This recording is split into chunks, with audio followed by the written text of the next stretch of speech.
नमस्कार, आपनारा देखছেন voice of Bankura. বাঁকুড়ার সব খবর, সঠিক খবর সবার আগে। পশ্চিমবঙ্গ ভোটার তালিকা সংশোধনের প্রস্তুতি, আসছে বিশেষ সমীক্ষা, বাদ পড়তে পারে হাজারো নাম। বিহারের 60 লাখ ভোটার তালিকা থেকে বাদ পড়ার পর এবার বাংলাতে শুরু হতে চলেছে বিশেষ সমীক্ষা বা স্পেশাল ইন্টেন্সিভ রিভিশন। আগস্ট মাস থেকে এই তালিকা সংশোধনের কাজ শুরু হতে পারে রাজ্য জুড়ে। রাজ্য নির্বাচন কমিশনের তরফে প্রকাশ করা হয়েছে 2002 সালে পুরনো ভোটার তালিকা। হ্যাঁ, ঠিকই শুনছেন, 2002 সালে বাংলায় শেষবার এসআইআর হয়েছিল এবং এবার 2025 সালে এসআইআর জন্য সেই পুরনো তালিকাকে ভিত্তি করে কাজ করতে চাইছে কমিশন।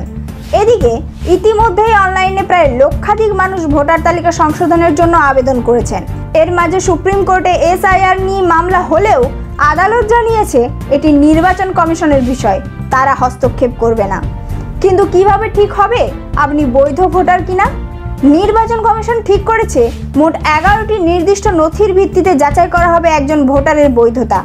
বৈধ নথিগুলির তালিকায় রয়েছে সরকারি কর্মীর পরিচয়পত্র, 1 জুলাই 1987 সালের আগে যে কোনো সরকারি নথি, জন্ম তারিখ সহ শিক্ষা শংসাপত্র, স্থায়ী বসবাসের শংসাপত্র, এসসি এসটি বা ওবিসি সার্টিফিকেট, এনআরসি তালিকায় নাম, পারিবারিক রেজিস্টার, জমি বাড়ির দলিল বা পর্চা।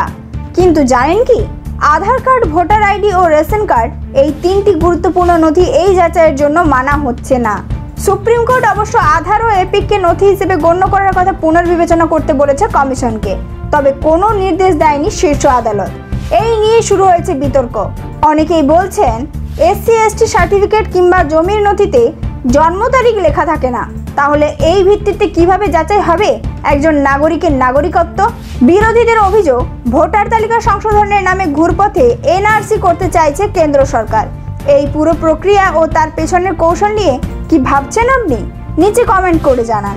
আর যদি খবরটি গুরুত্বপূর্ণ বলে মনে হয় তাহলে শেয়ার করে পৌঁছে দিন প্রত্যেকটি ভোটারের কাছে। আপনার খবর, আপনার অধিকার। এই ধরনের গুরুত্বপূর্ণ খবর সবার আগে পেতে আমাদের চ্যানেলটি সাবস্ক্রাইব করুন আর ভিডিওটি শেয়ার করতে ভুলবেন না। আপনার মতামত কমেন্টে জানান আর লাইক শেয়ার করে ভয়েস অফ বাঁকুড়ার পাশে থাকুন।